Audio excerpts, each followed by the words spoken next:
Bismillahirrahmanirrahim. Assalamu alaikum. Welcome to the Apple Art Club. Our slogan is we grow fruitful trees from useless seed. तो my name is Naveed Iqbal. तो dear student, आज हम yes you can write, हाँ तुम लिख सकते हो किताब का जो आखिरी जो इसका आर्टिकल है जिसको हम पेपर प्रेजेंटेशंस कहते हैं। तो आज हम पेपर प्रेजेंटेशंस को सीखते हैं, तो जुड़े रहिए मेरी वीडियो के साथ। जी तो प्यारे बच्चों, आज हमने जुमला बनाने का तरीका सीखना है कि जुमला बनाते वक्त किन किन बातों को आपने मद्देनज़र रखना होगा। सबसे पहले प्यारे बच्चों, दोनों साइड पर हाशिया लगाकर लिखना है आपने, जैसे ये आपको स्क्रीन पे भी नज़र आ रहा होगा और आपकी किताब में भी प्रिंट फॉर्म में मौजूद होगा। हमेशा पैराग्राफ की पहली लाइन को हाशिया से कुछ फासले पर रख कर लिखें। तो हमने जब लिखना है तो प्यारे बच्चों हमने इस एंगल से, हमने इस एरो से स्टार्ट करना होगा। ऑप्शन नंबर 3 कि हर लफ्ज़ के बाद मुनासिब वक्फ़ा छोड़ें। हर लफ्ज़ को लाइन के ऊपर लिखें मासवाए मीम और स्लाइड वाली रे के। स्लाइड वाली रे बे, जीम, काफ वाली तख्ती में आती है, बाकी तख्तियों में हरूफ तहजी वाली रे आती है। नोट, स्लाइड वाली रे और सादा रे में ये फ़र्क है कि स्लाइड वाली रे का नीचे से किनारा नहीं बनता बल्कि नीचे से ढलवान होती है और हरूफ तहजी वाली रे का किनारा बनता है।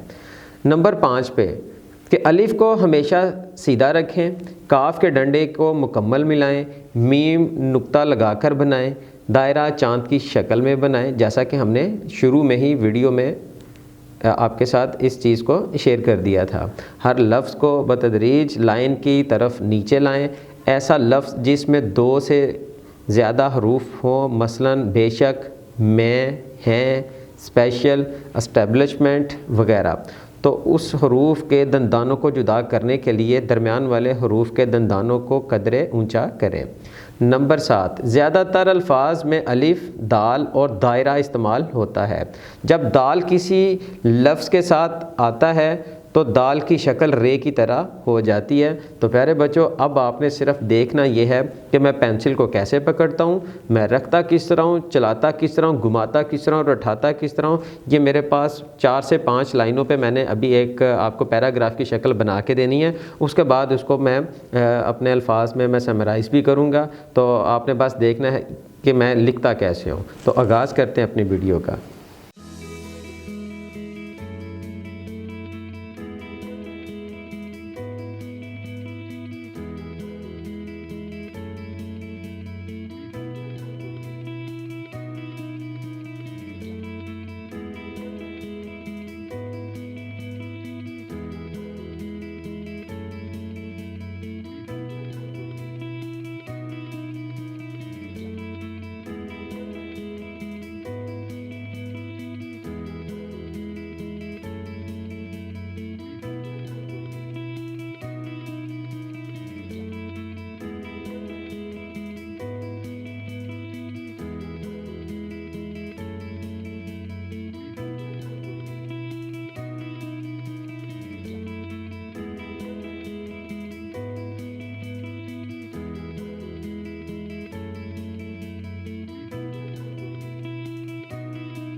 मैं अपने इस जो मैंने एक पेपर प्रेजेंटेशन का एक मैंने पैटर्न आपके सामने ड्रॉ किया, इसको मैं आगाज़ करता हूँ कि जैसे मैंने लिखा दोनों साइड्स पे आपने हाशिया लगा देना, जैसे ये आपको किताब पे भी और वीडियो के स्क्रीन पे भी नज़र आ रहा होगा। और सबसे पहले हाशिए का आपने ख्याल रखना है। और दूसरी बात ये था कि पैराग्राफ की पहली लाइन को हाशिया से कुछ फासले पर, जैसे ये आपके सामने स्पेस है, इसको आप 2 उंगलियों की स्पेस भी कह सकते हैं या 1 इंच की स्पेस छोड़ के भी आपने इसको लाइन से थोड़ा सा आगे पहली लाइन को आपने लिखना शुरू कर देना है। और हर लफ्ज़ के दरमियान में स्पेस रखनी है कि लफ्ज़ आपस में एक दूसरे में मर्ज ना हो, आपस में इकट्ठे ना हो जाएं। एक लफ्ज़ दूसरे के ऊपर जो है ना वो लिखा हुआ वैसे भी अच्छा नहीं लगता, और इसको आपने थोड़ा सा स्पेस की शक्ल में आपने इसको जारी रखना है। तीसरी बात यह थी कि जिस जगह पे आपका फुल स्टॉप आ जाए, ये मैंने एक एरो भी हाईलाइट कर दिया है, जिस जगह पे आपका फुल स्टॉप आ जाए, जिस जगह पे आपका फुल स्टॉप आ जाए उससे आगे खाली जगह नहीं छोड़नी, आपने उसको कंटिन्यू रखना है और आपने साथ साथ में लिखते जाना है। आखिरी और एक जो इम्पोर्टेंट जो बात वो ये है कि आपने बैलेंस और स्पेसिस का ख्याल रखना होगा। बैलेंस और स्पेसिस से मुराद बैलेंस ये होगा कि अलिफ आपका सीधा हो, मीम आपकी सीधी हो, अलिफ आपका सीधा हो, मीम आपका सीधी कंडीशन में आपको नज़र आए, और जिस जगह पे शेप ऑफ मून है, आपके सर्कल वाले वर्ड्स हैं वो बिल्कुल आपके गुलाई की शक्ल में हो, और शेप ऑफ मून आपका 45 के एंगल पे हो, और आपने इन चीज़ों का बैलेंस और स्पेसिस का भी ख्याल रखना है। ना पेंसिल को आपने दबा के पकड़ना है, ना ज़ोर लगा के लिखना है। और एक जो मेन चीज़ है कि अगर आपसे कोई गलती हो जाए तो उसको आपने रिपीट नहीं करना, बजाय इसके कि आप उसके ऊपर दोबारा आप लिखते जाएं और वो लफ्ज़ बेढंगा हो जाए और वो आपको वैसे भी वो लफ्ज़ बुरा लगेगा, और वैसे भी पेज के ऊपर जो लफ्ज़ ख़राब हो गया होता है वो दूर से भी नज़र आ जाता है, तो जो कि आपके पेपर प्रेजेंटेशंस के ऊपर एक अच्छा तासुर नहीं छोड़ता। और मैं उम्मीद करता हूँ कि आपको आज पेपर प्रेजेंटेशंस के हवाले से जो प्रॉब्लम्स थी वो इस लेक्चर के बाद वो इंशाल्लाह ताला वो ख़त्म हो जाएंगी इंशाल्लाह। जी तो प्यारे बच्चों, आज हमने हाँ तुम लिख सकते हो को सिफर से महारत तक सीखने की पूरी कोशिश की, और मैंने भी सिखाने में पूरी कोशिश की, और मैं उम्मीद करता हूँ कि आपने इसको लफ्ज़ ब लफ्ज़ आपने प्रैक्टिस भी की होगी और अच्छे से आपने इस किताब को समझने की भी पूरी कोशिश की होगी। तो इस उम्मीद के साथ मैं आपसे इजाज़त चाहूँगा कि आज आपने अगर इस स्किल को सीखा है तो प्यारे बच्चों इसको आपने आगे डिलीवर करने वाला भी बनना है, क्योंकि बकौल वासिफ़ अली वासी साहब आप फरमाते हैं कि अगर आपके पास दौलत है, इज़्ज़त है, शोहरत है,